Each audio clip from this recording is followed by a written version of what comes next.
आज हम आ गए हैं आपके लिए यूजीसी नेट पेपर 1 शिक्षण अभिक्षमता यूनिट 1 को लेकर। इसमें हम यूनिट 1 को कंप्लीट करेंगे। चलिए तो शुरू करते हैं। शिक्षण क्या है पूरी व्याख्या साथ में मैं उदाहरण देकर भी बताऊंगा। शिक्षण शब्द की उत्पत्ति शिक्ष धातु से हुआ है, जिसका अर्थ है शिक्षण प्राप्त करना। संकुचित अर्थ स्कूल कॉलेज में टीचर द्वारा पढ़ाना। व्यापक अर्थ बड़ा उदाहरण।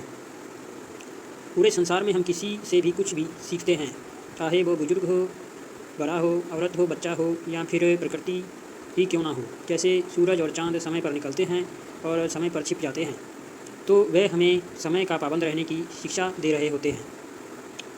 शिक्षण की परिभाषा शिक्षण अधिगम प्रक्रिया की उद्देश्यपूर्ण दिशा है। अधिगम सीखना, जानना, ज्ञान पाना, कुछ अर्जित करना। छात्र अधिगम करता है, शिक्षक शिक्षण करता है। और छात्र अधिगम करता है, शिक्षक शिक्षण करता है। उद्देश्यपूर्ण क्यों? क्योंकि बच्चे की जानकारी में वांछित अच्छा बदलाव करना होता है। बच्चे की जानकारी में बदलाव करना होता है। शिक्षण के 3 आधार हैं। बेस ऑफ टीचिंग उदाहरण शायद हम समझते हैं। आधार प्रश्न शास्त्र उदाहरण व्याख्या। क्यों पढ़ाएं?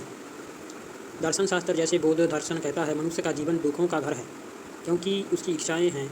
अगर इच्छाओं पर काबू पा लें तो सुखी हो सकते हैं। यानी हम दुखी क्यों हैं, इसका जवाब दर्शन शास्त्र देता है। हम कैसे पढ़ाएं? मनोविज्ञान।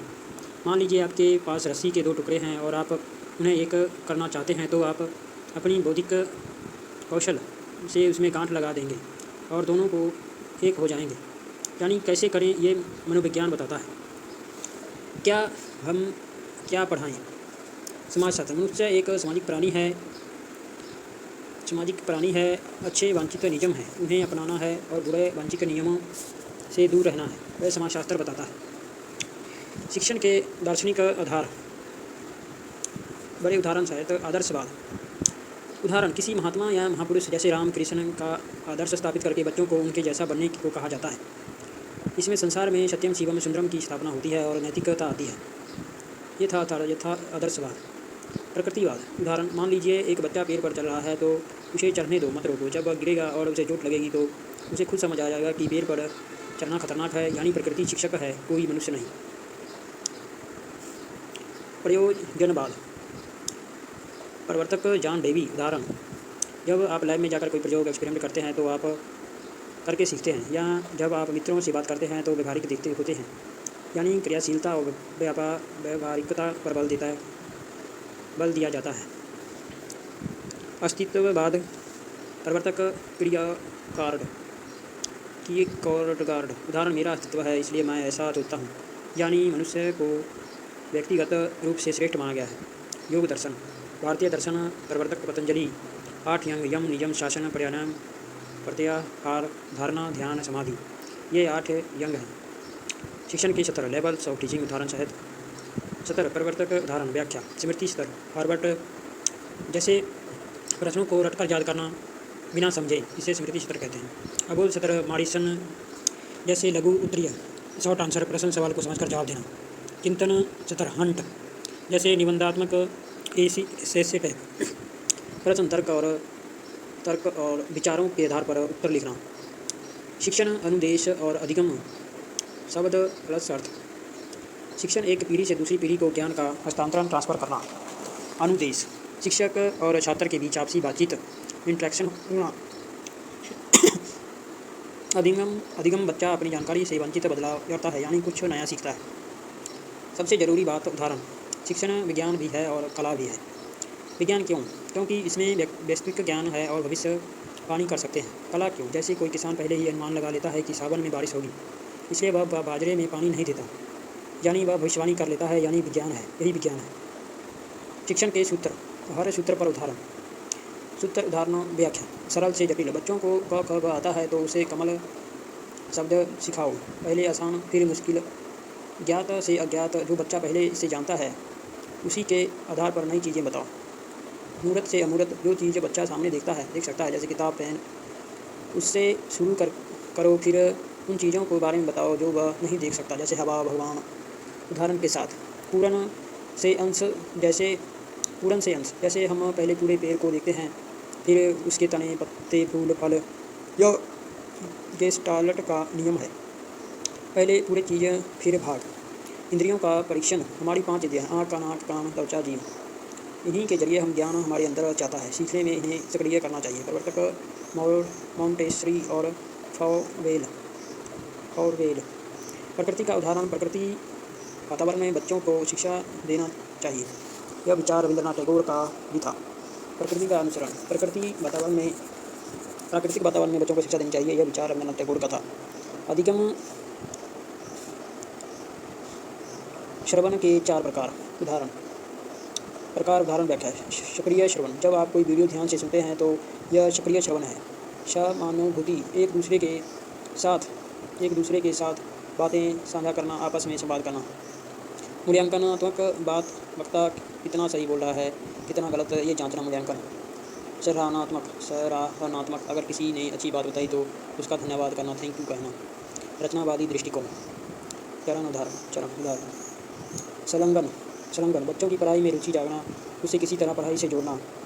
संलग्न। अन्वेषण, बच्चों से नई खोज करवाना। व्याख्या, उन्हें व्याख्यान लेक्चर देना। विस्तार, कोई भी शॉर्टकट काम नहीं आता, स्टेप बाय स्टेप पढ़ाना पड़ता है, भले ही ज़्यादा समय लगे। मूल्यांकन, अगर बच्चे को कुछ नहीं आता तो दोबारा पढ़ाना। शिक्षण को प्रभावी बनाने वाले कारक उदाहरण और व्याख्या। शिक्षक की योग्यता, एक योग शिक्षक ही कक्षा में अनुशासन बनाए रख सकता है और पढ़ाने लायक माहौल बना सकता है। कौशल, शिक्षक को अपने विषय की इतनी जानकारी होनी चाहिए कि बच्चा कोई भी सवाल पूछे तो उसका जवाब दे सके। अनुभव, शिक्षक का अनुभव व्यापक बड़ा होना चाहिए ताकि हर समस्या का हल मिल सके। आर्थिक कारक, अगर शिक्षक के पास पैसे की तंगी है तो उसका ध्यान पढ़ाई में नहीं लगेगा, वह 100% नहीं दे पाएगा क्योंकि उसका मन पैसे के इंतजाम में लगा होगा। प्रशासनिक नीतियाँ, जैसे अगर लाइब्रेरी में बच्चों के बैठने के लिए चेयर कुर्सी नहीं है तो बच्चे कैसे पढ़ेंगे।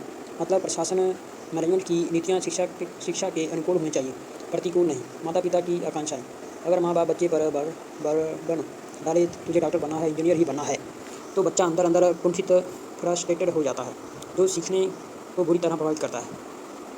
डेल का अनुभव त्रिकोण, डेल का कोण। असली उदाहरण, 17 याद उदाहरण। पढ़ते हैं तो 10% सिर्फ किताब पढ़ना, सुनते हैं तो 20% किसी भी बात को सुनना, देखते हैं तो 30% कोई चीज़ देखना, सुनते हैं देखते हैं तो 50% वीडियो देखना, कहते हैं लिखते हैं 70% बोलकर और लिखकर अभ्यास करना, करते हैं प्लस लिखते हैं 90%। सबसे बढ़िया तरीका है, जैसे आपने यूट्यूब पर खाना बनाने की वीडियो देखी और उसे लिख लिया, लेकिन जब तक आप खुद रसोई जाकर खाना नहीं बनाएंगे तब तक वह आपको अच्छे से नहीं आएगा, इसलिए करके सीखो। ये जो है ये तिकोना है, नियम है कि आपको 10% जो है पढ़ते से आता है, सुनने से 20%, देखने से 30%, सुनते देखने से 50%। ये तिकोण नियम है। मूल्यांकन, हर प्रकार का उदाहरण। स्थान मूल्यांकन शुरुआत में, जैसे हम PhD में एंट्रेंस एग्जाम, यह आपकी अभिक्षमता एटीट्यूड मापता है। निर्माणात्मक, पढ़ने के दौरान, जैसे एक पाठ पढ़ाने के बाद बच्चों के सवाल करना। नैदानिक, बीच में बच्चों की समस्याओं, जैसे गणित कमज़ोर है तो पहचाना और उसका समाधान करना। योगात्मक, अंत में सवाल के आखिर में सारी चीज़ों का जोड़ कि बच्चे ने कितना सीखा, अगर नहीं सीखा तो शिक्षक को दोबारा पढ़ाना हो पड़ेगा, या नहीं कह सकते कि मैंने तो पढ़ाया था, तुमने ध्यान नहीं दिया। शिक्षण विधियाँ। व्याख्यान विधि, एक शिक्षक बहुत सारे बच्चों को एक साथ पढ़ाता है। संगोष्ठी, समूह ग्रुप में बैठाकर सिखाना। मस्तिष्क समझावट, बच्चों से सवाल पूछे जाते हैं और वे सामूहिक रूप से जवाब देते हैं, इसे विचार मंथन भी कहते हैं। कंप्यूटर आधारित, कंप्यूटर के माध्यम से शिक्षा देनी। शिक्षण सहायक सामग्री, प्रकार, साधन, उदाहरण। श्रव्य, सुनने वाले, रेडियो, टेप रिकॉर्डर, साधारण फोन। दृश्य, देखने वाले, मॉडल, गलेब, चित्र, पोस्टर। दृश्य श्रवण, देखने वाला, सुनने वाले, television, coaching, paid course, video dialogue, video calling. अभ्यास, प्रश्न उत्तर साहित्य। शिक्षण की प्रकृति क्या है, विज्ञान एवं कला दोनों। स्मृति सतर, बोध, चिंतन, हार्बर्ट, मॉरिसन, हंट, क्रम्स। पाठ्यक्रम के अंत में कौन सा मूल्यांकन किया जाता है, योगात्मक मूल्यांकन। श्रृंखला अधिगम इसके संबंधित है। बर्नर, CAI का पूरा नाम, कंप्यूटर असिस्टेड इंस्ट्रक्टर, कंप्यूटर सहायक अनुदेश। अतिरिक्त महत्वपूर्ण शब्द जो बार बार पूछे जाते हैं। पेडागोजी, शिक्षण का विज्ञान, शिक्षण एक पीढ़ी से दूसरी पीढ़ी को ज्ञान का हस्ताक्षर है। अधिगम, ज्ञान में वंचित परिवर्तन। दोस्तों, ये था हमारा यूनिट 1 जो मैंने कंप्लीट करा दिया है। अब हम आगे करेंगे यूनिट 2। आप देखना ज़रूर, आपके बहुत काम आएगा यह वीडियो। धन्यवाद।